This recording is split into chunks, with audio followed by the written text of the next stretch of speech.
Universidad de Belgrano. Baja la aplicación V Mobile a tu celular. Cultura, educación, conferencias, doble diploma. Elegí lo que te gusta.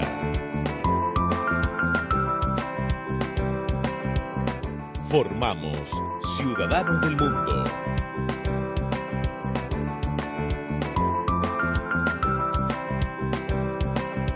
Universidad de Belgrano. www.v.edu.ar.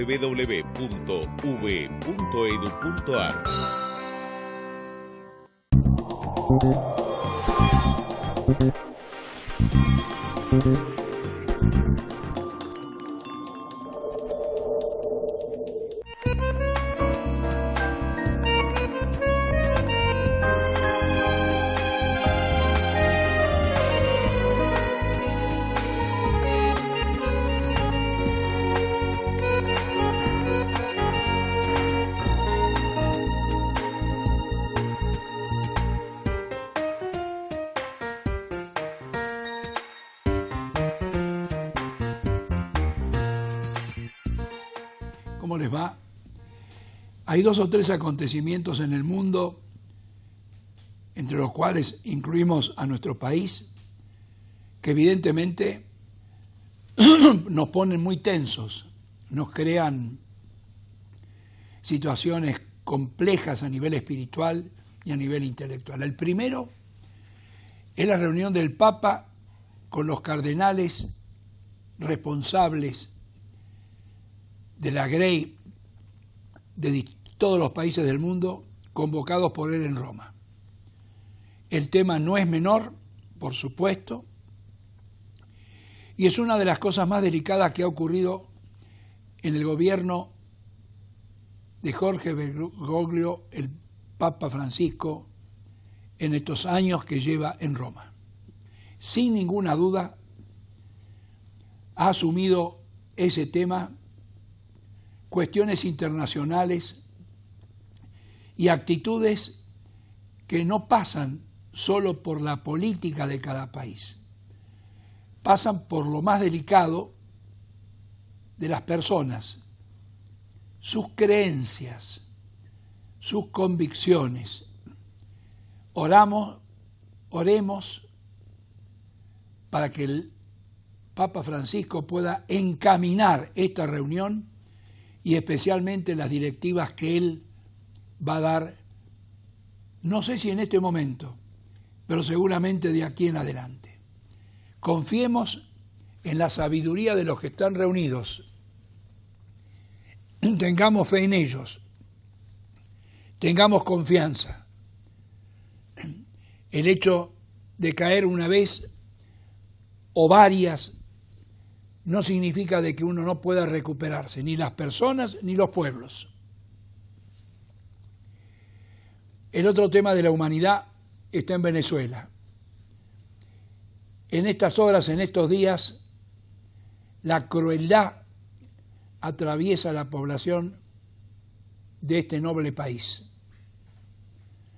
Esa crueldad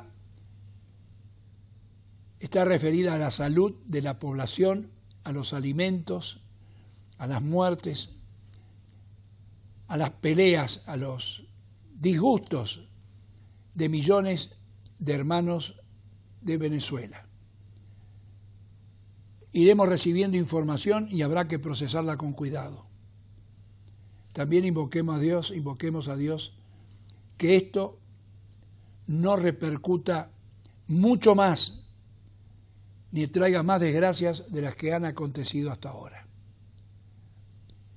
Y llego a nuestro país, donde cuestiones políticas, como todo lo que se está divulgando y encauzando en las causas de los jueces federales en Buenos Aires, más las complicaciones económicas, laborales y sociales de lo que nos toca vivir en este verano de Argentina, también tenemos que rogar y rezar por salir cuanto antes de estas emergencias, cada uno por el camino que Dios disponga. No podemos responder por otros, sino simplemente y muy modestamente por las acciones de cada uno de nosotros. Los que puedan ayudar, ayuden, gobiernen, dirijan instituciones, dirijan empresas, estén donde estén. Y los que trabajan, también, siempre poniendo el hombro, seguramente mucho más que algunos que no le dan la importancia que merece. Con lo cual, he comenzado el programa de hoy en el tono que vive la humanidad. Roma, Venezuela y Argentina no pasan por el mejor momento. Vamos a hablar, además, de la política en la Argentina y del financiamiento.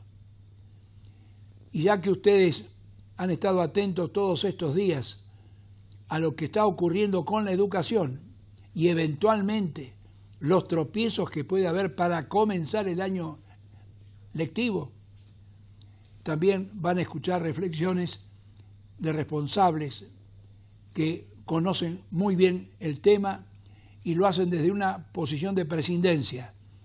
No toman partido, ofrecen datos y cada uno sacará sus conclusiones. Director, un momento y ya regresamos.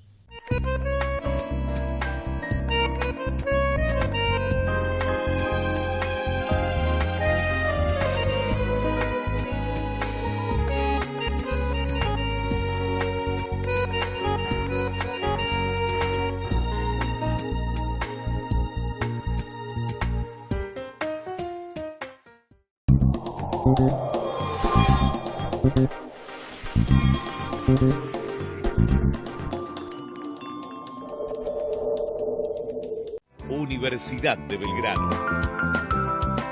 Esta es nuestra vida universitaria. Trayectoria, credibilidad, prestigio.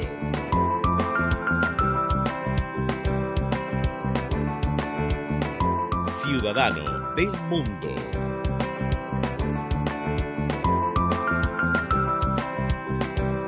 Universidad de Belgrano. www.ub.edu.ar.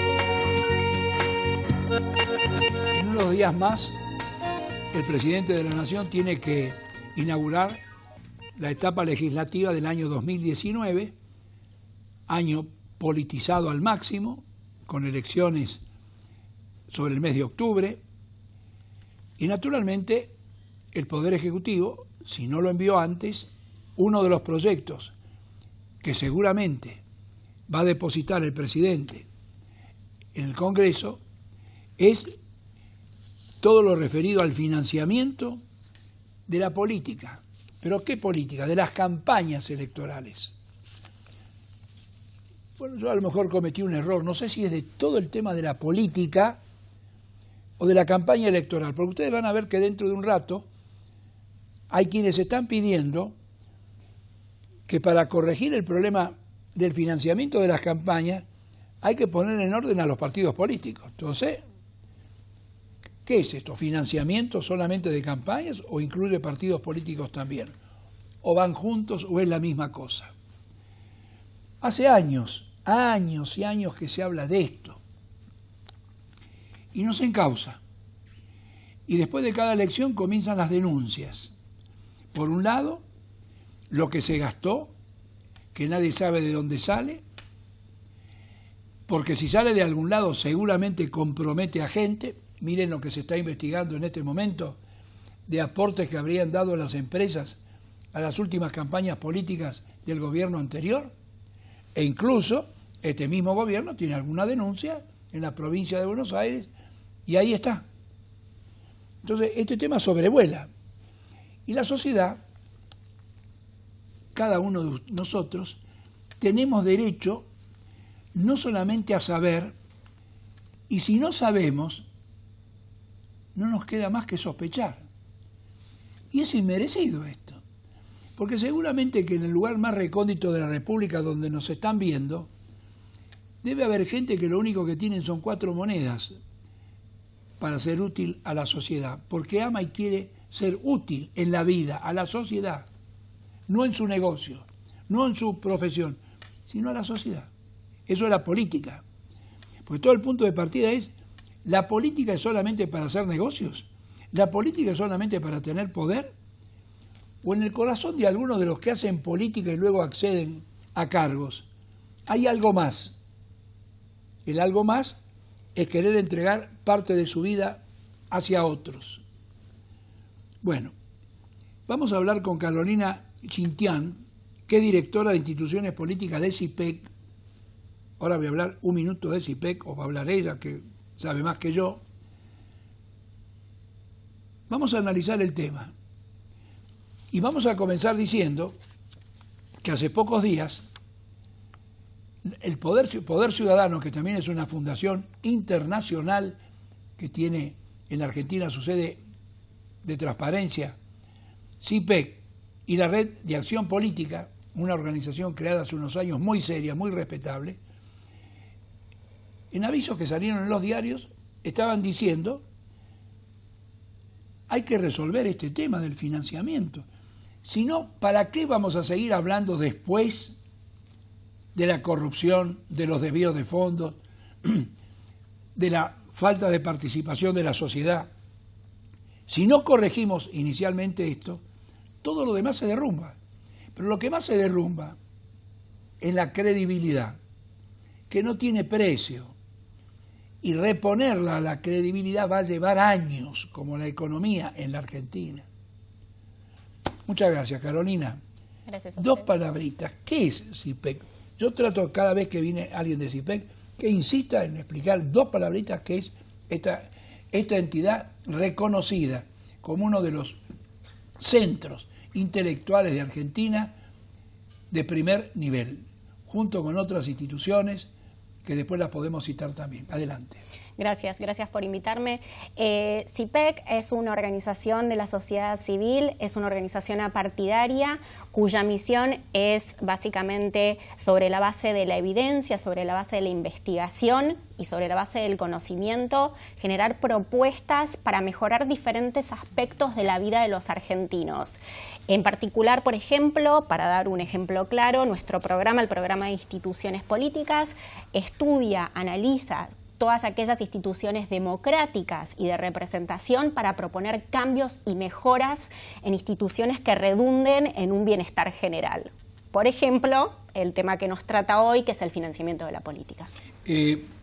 Perdón, yo no lo dije, Carolina, además de ser directora de instituciones políticas de CIPEC, es licenciada en Ciencias Políticas por la Universidad de Buenos Aires, magíster en Políticas Públicas de la Universidad Torcuato Di Tella y doctora en Ciencia Política de Rice University de los Estados Unidos. Investigadora, si leo, no le puedo preguntar nada, si leo a qué se dedicó a investigar toda su vida. Vamos nuevamente al tema. Ustedes acá decían, primero, hay cosas que no están bien, pero simultáneamente están enviando documentos a todos los sectores que pueden sobre 4 medidas prioritarias para el financiamiento de la política. Así es. Arrancamos. Arranquemos. El primero dice, hay hacer que el dinero sea, atención con esta palabra, trazable.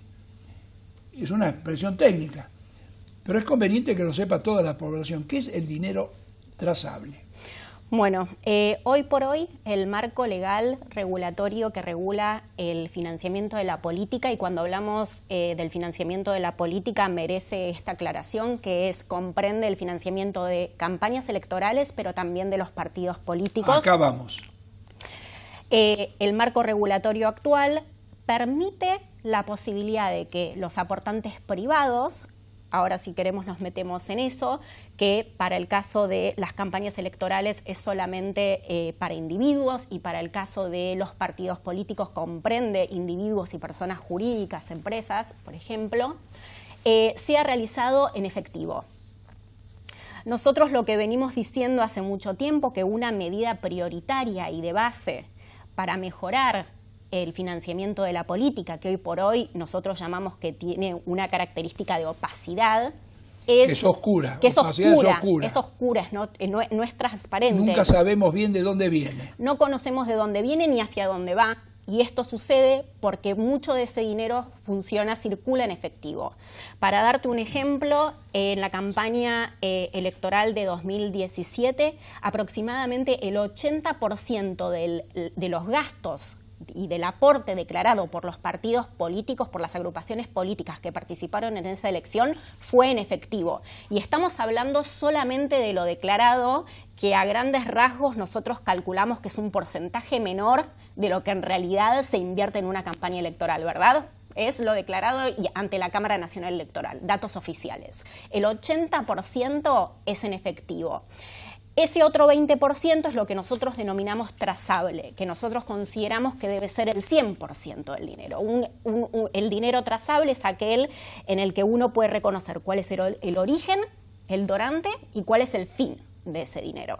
Y la única manera... El donante tiene que poner siempre el fin, ¿no? Dice, yo contribuyo y... El donante puede contribuir sin ningún tipo de fin, pero nosotros como ciudadanos tenemos el derecho de conocer.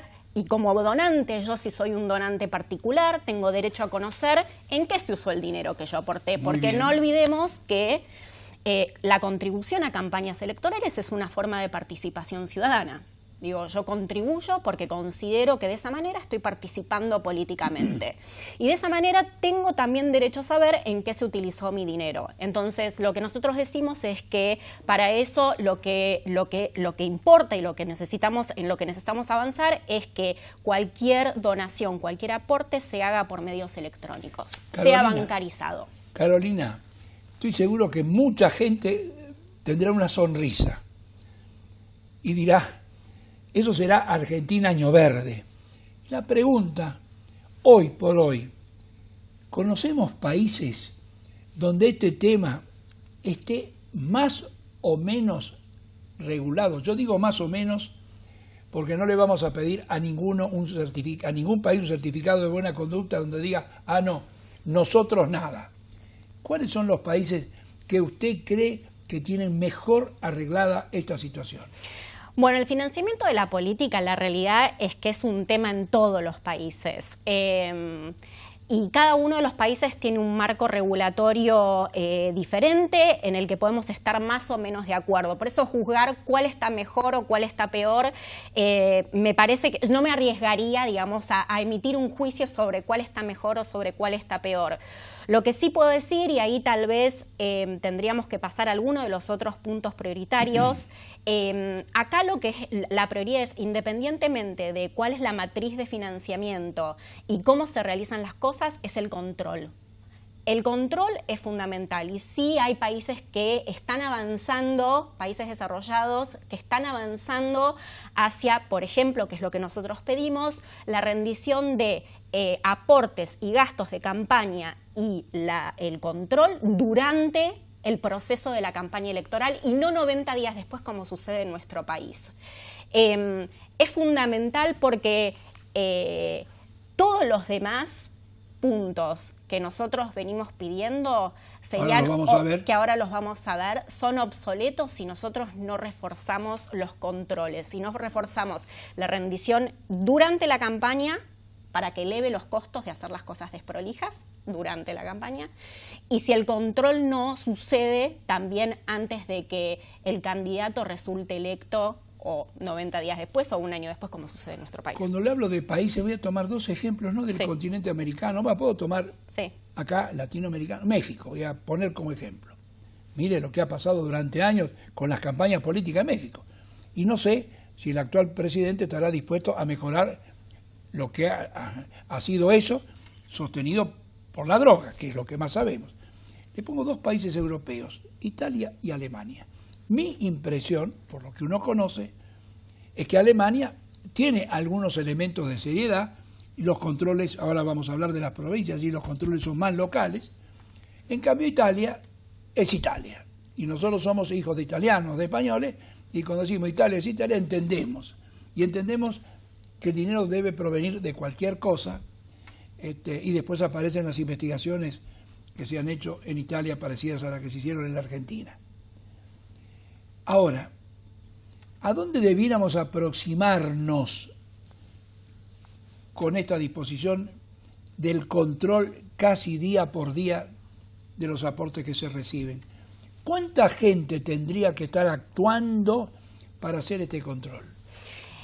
Bueno, eso es digamos, uno de los... La Cámara Electoral no tiene gente. La Cámara Nacional Electoral no tiene gente. Bueno, por eso, digamos, acá, independientemente de esta faceta más idiosincrática, que me parece a la que te referías anteriormente, comparando Italia con Alemania, nosotros siempre insistimos con que nuestro sistema de financiamiento, que, repito, es opaco, es ineficiente, es incluso inequitativo, y ahora si usted quiere podemos hablar de en qué sentido esto genera inequidad, es de alguna manera responsabilidad del marco regulatorio.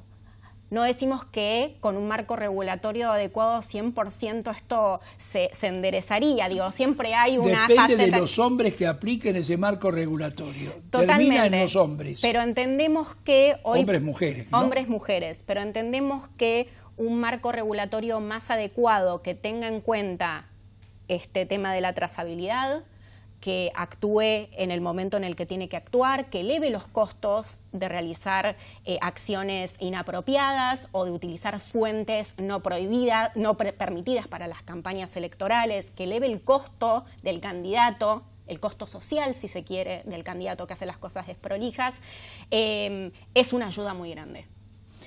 Acá vamos a dejar lo de la publicidad oficial para el final, sí, pero claro.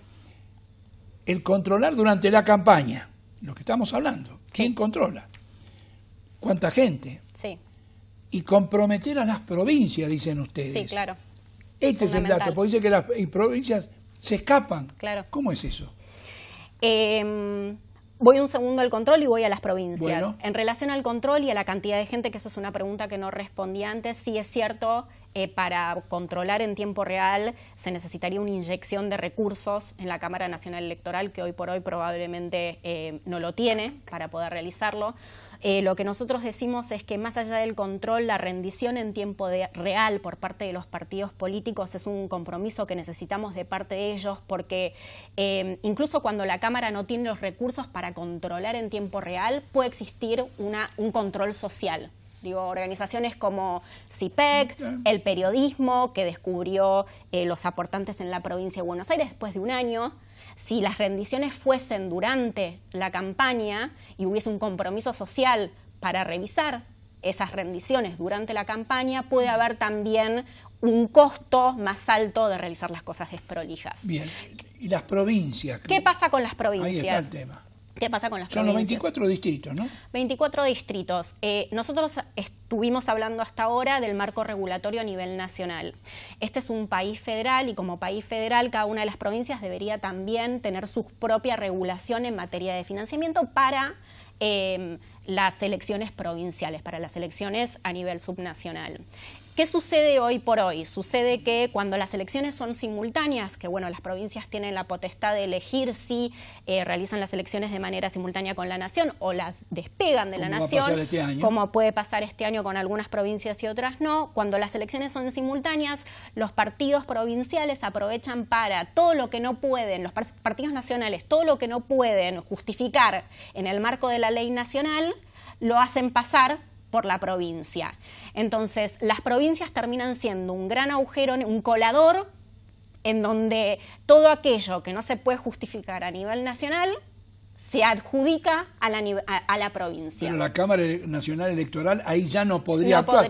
Porque tendrían que estar las cámaras de cada provincia, generalmente ocupadas por funcionarios muy leales a la política del momento.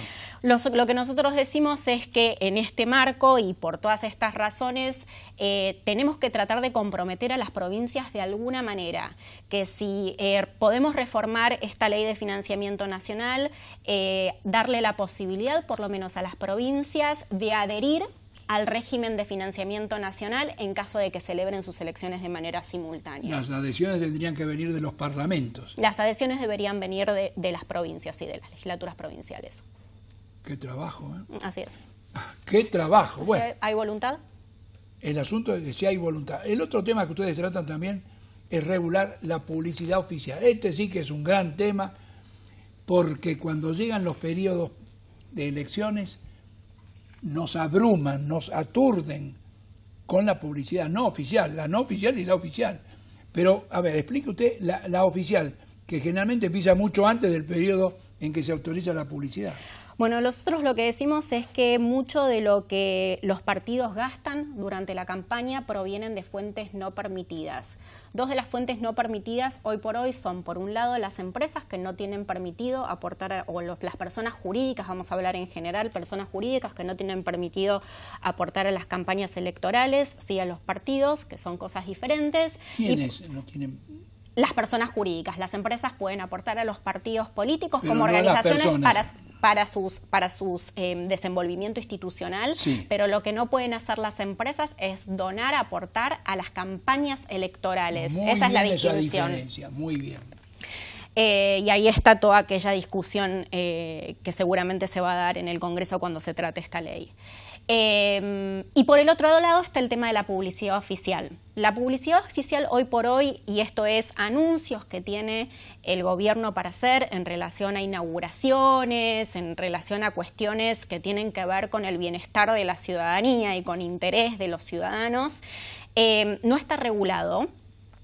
Lo que nosotros decimos es que eso puede actuar de manera encubierta, de alguna manera en forma de campaña para los oficialismos, y esto inclina la cancha a favor de los oficialismos. Esto les da una ventaja porque mientras los otros partidos están atados de pies y manos para atenerse al periodo oficial de campaña, los oficialismos, al esto no estar regulado, no tener pautas específicas de cuáles tienen que ser los criterios para anunciar estas cosas, tienen esta ventaja.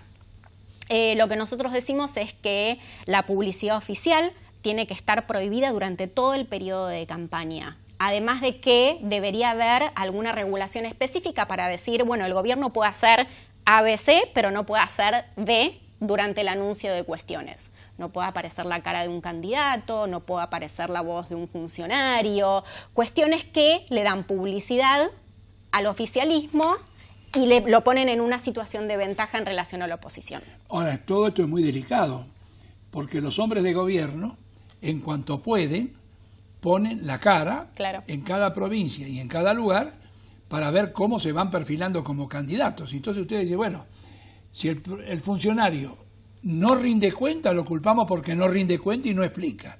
Y si rinde cuenta y explica, le estamos diciendo, usted está violando el principio de la publicidad. No se dice que no se rindan cuentas, sino que se dice que todas aquellas cuestiones que favorecerían al candidato oficialista sean reguladas. No se dice que no rindan cuentas sobre dónde se gasta el dinero, sino que se dice que si se inaugura un hospital en alguna provincia o si hay algún anuncio específico que tiene que ver con interés de la ciudadanía, estos anuncios tengan regulaciones, tengan criterios específicos, que no se usen con fines proselitistas. Carolina, lo que estamos pidiendo, ustedes piden algo. Usted sabe que es muy complejo eso, ¿no? Pero es complejo, ¿quién pero se va a perder de presentar un hospital, una escuela, una red? ¿Quién se va a perder eso? Jamás eso. Pero violarían todo el tiempo la ley, ¿no? Violarían todo el tiempo la ley, pero nosotros tenemos estudios que demuestran que este tipo de cuestiones favorece a los candidatos oficialistas. Sí, y eso hace a la inequidad en la competencia. Y ahí va cuando hablaba de que nuestro sistema actual no solo es ineficiente y opaco, sino que también es inequitativo.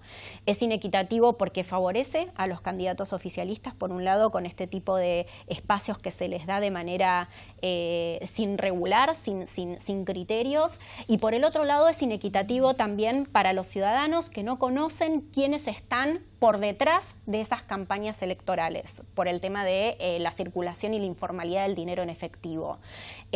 Los ciudadanos, los votantes, tenemos derecho a saber a quiénes estamos votando, y mucho de a quiénes estamos votando tiene que ver con quiénes financian esas campañas electorales. Y en ese sentido... Ahora, si la financian con los dineros públicos. Si la financian con los dineros... No estamos hablando del... Toman dinero del gobierno. Bueno, los oficialismos, eso hace a la inequidad en la competencia entre partidos políticos. La segunda faceta de la inequidad tiene que ver o con la injusticia sobre los derechos políticos de los ciudadanos, tiene que ver con como la mayor parte de esto es informal, el dinero circula en efectivo, los ciudadanos no conocemos quiénes están detrás de esas campañas. Y un ciudadano tiene derecho a conocer quiénes financian a los candidatos que están votando, o por lo menos la oferta electoral. Después, si los vota o no los vota, es parte de esa información. Carolina, se nos fue el tiempo. Permítame a usted, a CIPEC y a todos los que trabajan en esto, felicitarlos por el amor que tienen en trabajar en estos temas. Porque si las voces de ustedes no son escuchadas adecuadamente, por lo menos hay una parte, una parte de la sociedad que sabe que hay algunos que luchan por ellos, y esos son ustedes. Muchas gracias. Ojalá no bajen los brazos, aunque los resultados no sean ni el mes que viene ni en este año. Lo merecen por todo lo que ustedes ponen, y gracias a ustedes algún día algunas cosas de estas mejorarán. Muchas gracias. Gracias a usted. Director, un momento y ya regresamos.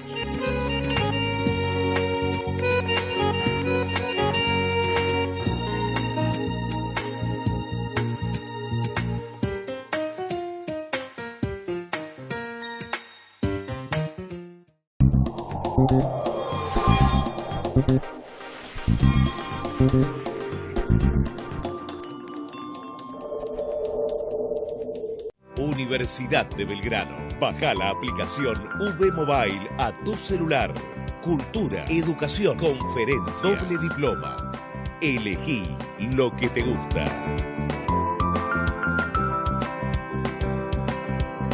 Formamos ciudadanos del mundo.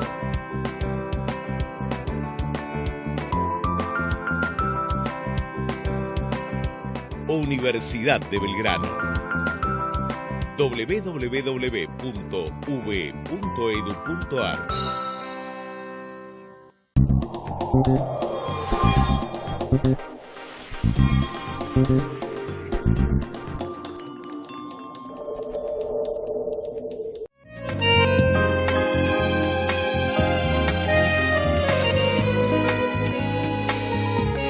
En estas horas están iniciándose los ciclos lectivos desde el jardín de infantes al colegio secundario, y en pocas semanas más, no muchas, también los universitarios.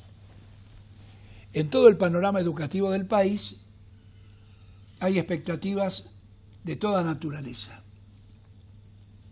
A cada rato, cuando en una reunión de amigos hablamos de las falencias que tenemos como sociedad, aparece el tema de la cultura y aparece el tema de la educación.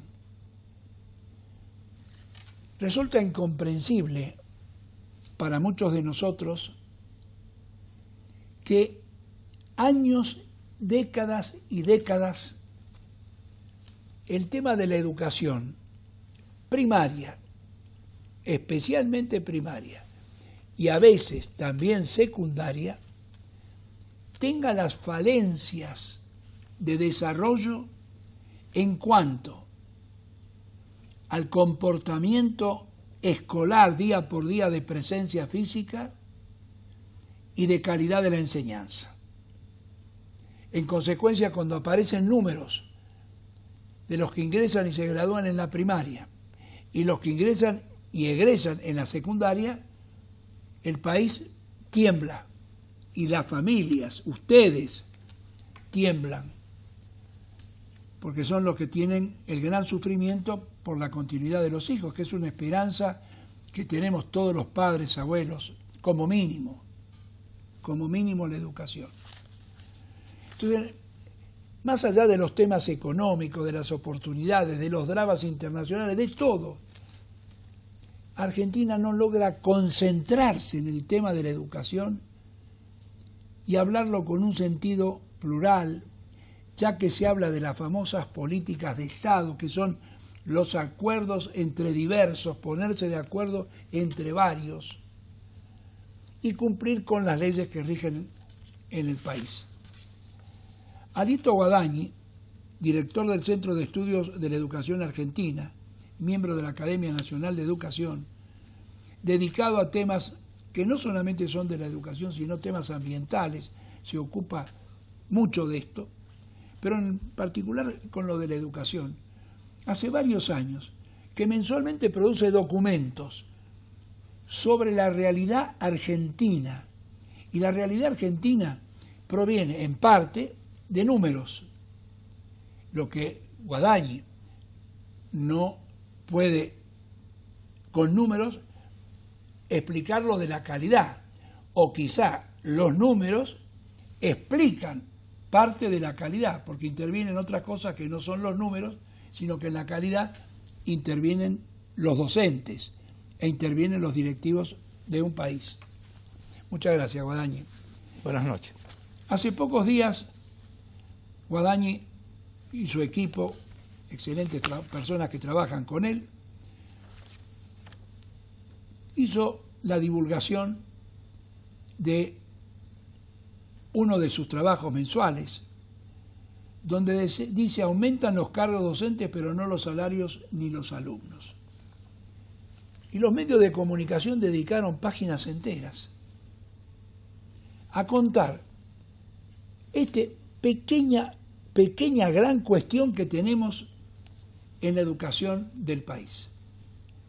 Pero antes de entrar a este trabajo, que es un trabajo muy serio, yo quería hacerle dos preguntas a Guadañi. La primera, ¿cómo explica él que estemos nuevamente a fin de febrero?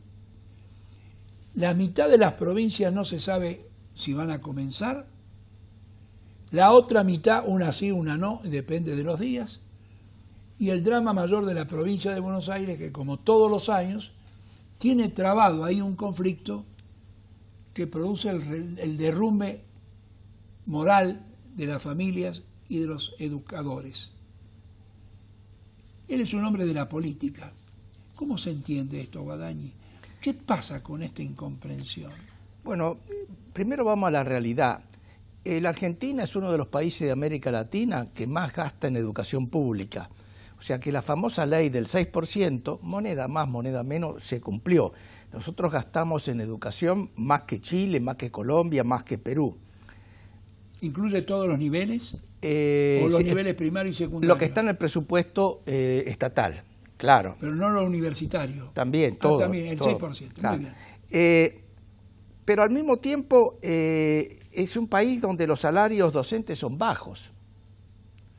Los salarios en Chile, en México, en Colombia, de los maestros son bajos. Y estos salarios se han quedado estancados en los últimos años. ¿Esos países son mejores que los nuestros? Todos. Ahora, ¿En proporciones importantes son? Claro que sí. La gran pregunta es entonces, ¿pero cómo es? ¿Este país aumentó el gasto educativo y, por ejemplo, tiene menos alumnos en las escuelas primarias estatales que antes? ¿Dónde fue la plata? Y la respuesta es la siguiente: las provincias, porque las provincias son los responsables de la política educativa a nivel inicial, primario y secundario. Porque es un país federal. Decidieron aumentar los gastos, pero al mismo tiempo aumentar los cargos docentes. Entonces, ¿qué pasa? Por ejemplo, ahora hay en las escuelas públicas un 6% menos alumnos que en el 2003, pero hay un 19% más de cargos docentes. Ahora, vamos a a clarificar esto. ¿Cuántos cargos docentes por alumno hay en la Argentina? Depende de cada provincia. El promedio nacional es, cada cargo docente corresponde a 12 alumnos. ¿Es mucho? ¿Es poco? Promedio nacional. Promedio nacional. En el Reino Unido, en Rusia, en Francia es 20, en Brasil y Chile es 21, en Colombia es 24 y en México es 27. ¿Está claro? 27, más del doble de Argentina. Sí. Ojo, que esto no quiere decir docentes al frente del aula, son cargos docentes que están en el presupuesto. ¿Está claro? Ahora, hay diferencias. Por ejemplo, cada cargo docente corresponde a 12 alumnos, pero ese es el promedio nacional. Usted tiene provincias como Catamarca, donde hay un cargo docente cada 6 alumnos. O Río Negro, donde hay un cargo docente cada 9 alumnos. O La Rioja, donde hay un cargo docente cada 9 alumnos. Por el otro lado, las que son, digamos, más sobrias en esto son Buenos Aires, Córdoba y Mendoza, que tienen entre 14 y 16 alumnos por cargo, que han sido mucho más prudentes, ¿no es cierto? Entonces, ¿qué es lo que uno encuentra? Sistemáticamente, cuando hay negociaciones salariales, la tendencia histórica de los últimos años ha sido a reducir los salarios reales de los Cuando hablamos de los últimos años, estamos hablando más de 20 y pico de años, 25 años, correcto. 30. ¿Y esto qué tiene que ver? Y vuelvo a repetirle, tiene que ver con el hecho que el dinero se ha gastado en eso. Fíjese, se ha gastado en cargos y no en calidad. En Chile los maestros ganan 50% más que en la Argentina. En Costa Rica ganan 47% más que en la Argentina. No le hablo de Suiza, Alemania, porque esos ganan entre el doble y el triple que la Argentina. Entonces, acá la decisión política fue expandir el gasto público, buena decisión en educación, pero orientada a expandir el plantel de cargos, en lugar de mejorar los salarios. Podemos decir que a veces también la política sirve para fines exclusivamente... Bueno, esa es una buena hipótesis. Da la impresión que muchos gobernadores prefieren, sobre todo los de carácter feudal, ellos prefieren tener más... Repartir cargos políticos en la educación. Claro, entonces usted tiene provincias donde los salarios son muy bajos. Por ejemplo, en los 12 meses que van de septiembre del 17 a septiembre del 18, la inflación fue 40%. Los salarios en La Rioja subieron 11%, en Santiago del Estero 9%. El que más subió fue la Ciudad de Buenos Aires, que subió 35%. Pero la Ciudad de Buenos Aires es un distrito con muchos recursos fiscales. Entonces, queda claro que acá ha habido un problema de mala asignación de recursos. El otro tema que está asociado con esto es que han aumentado los cargos docentes, pero no los días de clase efectivos. Es decir, no han aumentado, no se ha cumplido con los días de clase. Correcto. Ajá. No se ha cumplido con la jornada escolar extendida, que es obligatoria por ley del año 2005. ¿Que alcanzaría a qué niveles? 14%. En la primaria. En la primaria. Debería ser el 100. Y estamos en el 14. Estamos en el 14. Bueno, hay provincias, bueno, no todas son iguales. Córdoba está en 45, pero Santa Fe está en 8%.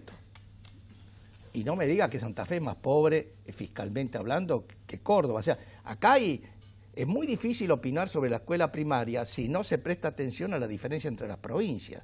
Por ejemplo, le vuelvo a repetir, Mendoza, la propia provincia de Buenos Aires y Córdoba son las que tienen menos alumnos por cargo docentes.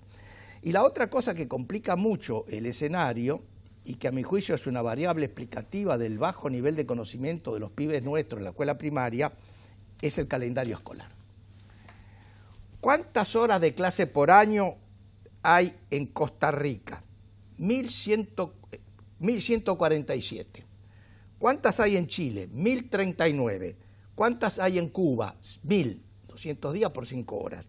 ¿Cuánto hay en México?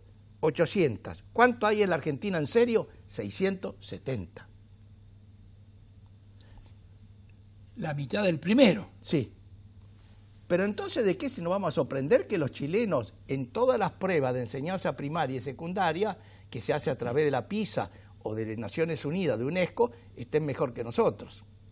Ahora, el ciudadano chileno, cuando sale de su país, en general se destaca, primero porque viene bien alimentado desde chico, muy importante, desde que nació, madre e hijo tienen un cuidado, hay mucha atención en el preescolar y en la primaria, y luego sigue en la universitaria.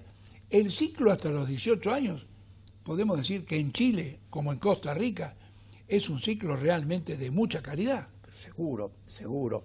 Y además... Por ahí he leído que virtualmente cuando comparamos la preparación en días y en horas que tiene un chileno con un argentino, nosotros estamos que en la mitad casi. Bueno, más o menos. Un pibe chileno que empieza cuarto grado ya tuvo más horas de clase que un chico argentino en todo el ciclo primario, en los 6 años. Y además hay incumplimiento de la ley. Hay una ley sancionada por el presidente Néstor Kirchner, una excelente ley del 2004. Tiene 2 artículos. Artículo primero, fíjase el calendario escolar mínimo en 180 días, teniendo como meta llegar a 190, meta que no se cumplió, pero incluso fue validada por el Consejo Federal. El artículo segundo, ¿qué dice? Y acá está la clave. El artículo segundo decía, en caso de incumplimiento del artículo primero de los 180 días, las autoridades competentes, léanse las provinciales, tomarán todas las medidas a fin de compensar los días de clase perdidos.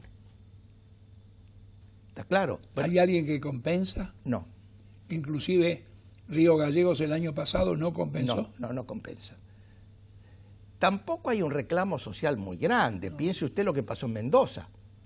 En Mendoza, cuando se adelantó el calendario escolar, se juntaron 40.000 firmas pidiendo que no se toquen,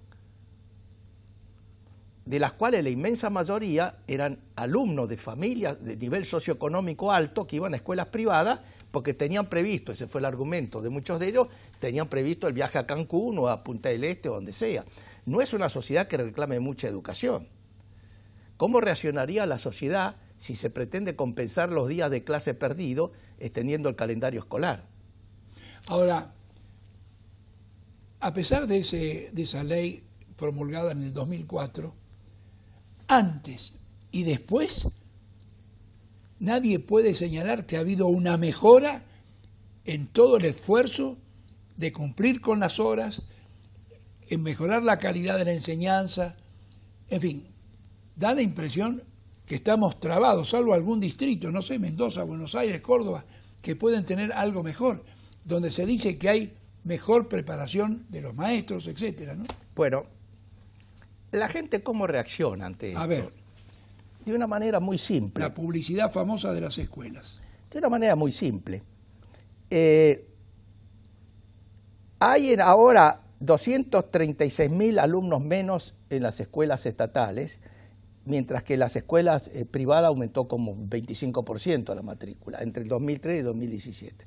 Por primera vez en la historia argentina, desde la ley 1420 del presidente Roca, 1884, hasta el 2003, nunca había caído la matrícula primaria pública. Desde el 2003 cae todos los años. Porque hay provincias donde en primer grado hay 20% menos de alumnos que en el 2003, primer grado público, ¿no? Se van a la escuela privada. ¿Por qué? ¿Y por qué pasa con la gente humilde? Porque la clase socioeconómica alta ya se fue de la escuela pública. Entonces, la escuela pública es el gran refugio de la gente humilde.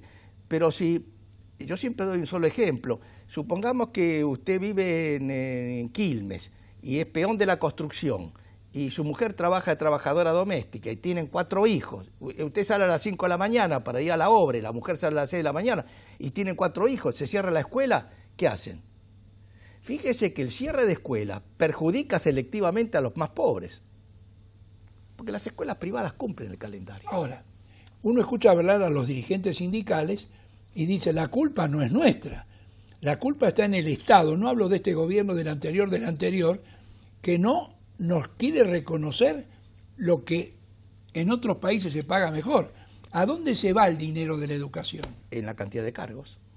Bueno, porque vemos que el 6% es un monto razonable. Vuelvo a repetir la cantidad de cargos. Cada cargo corresponde a 12 alumnos.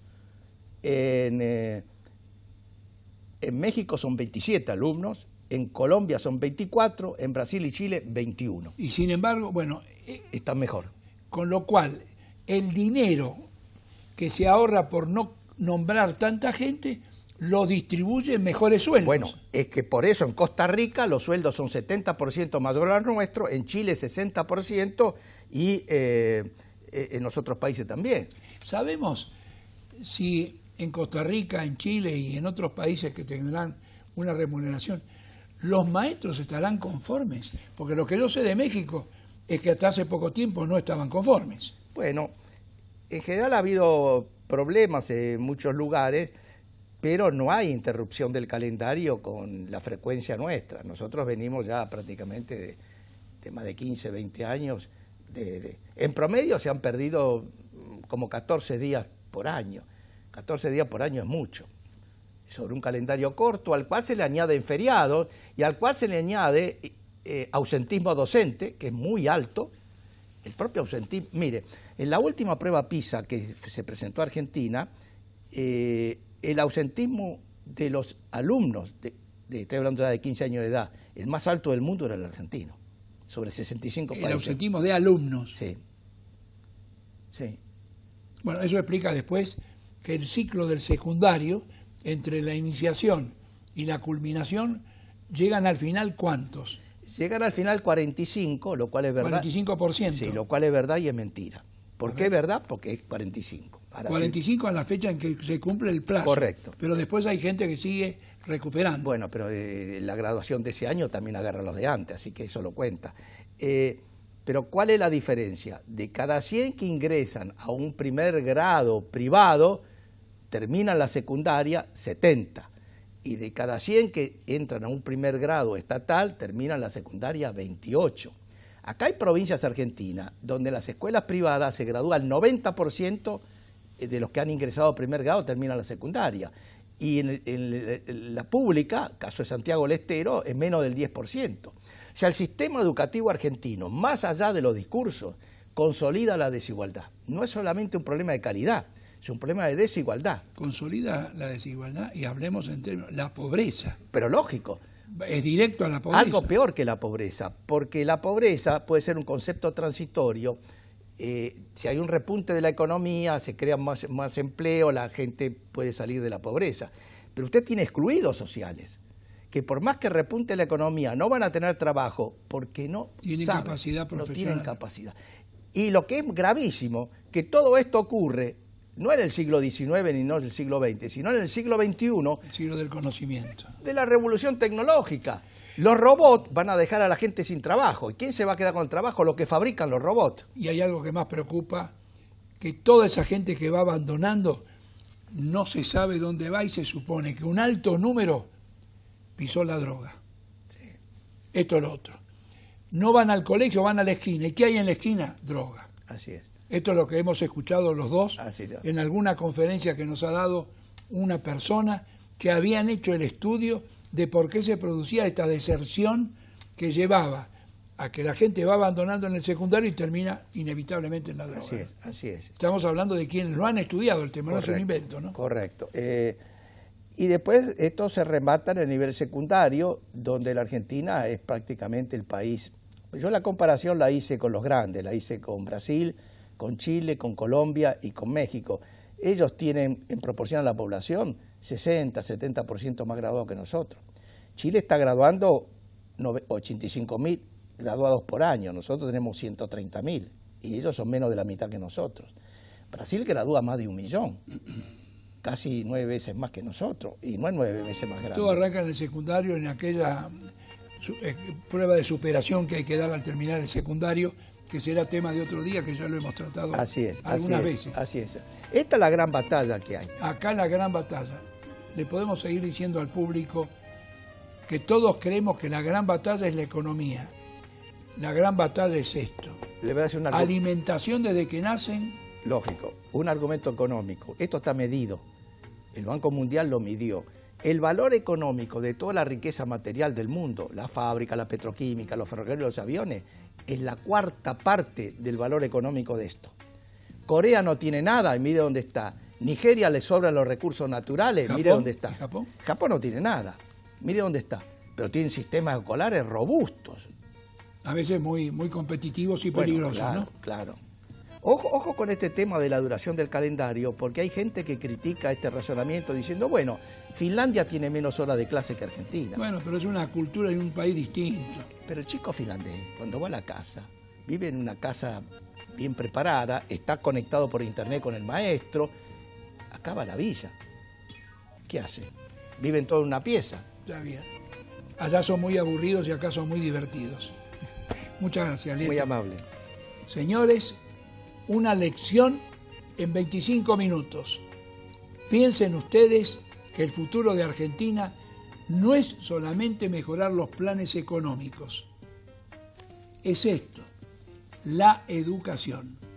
Muchas gracias, hasta la semana que viene.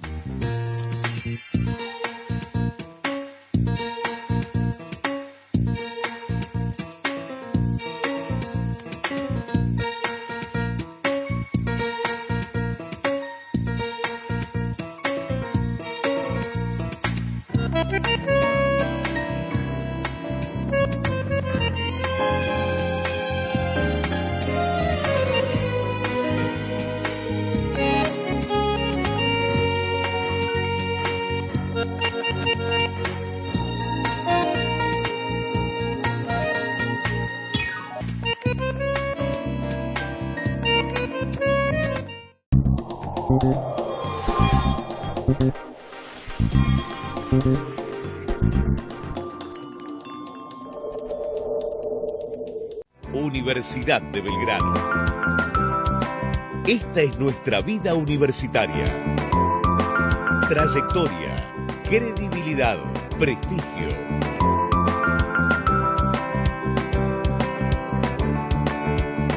Ciudadano del mundo.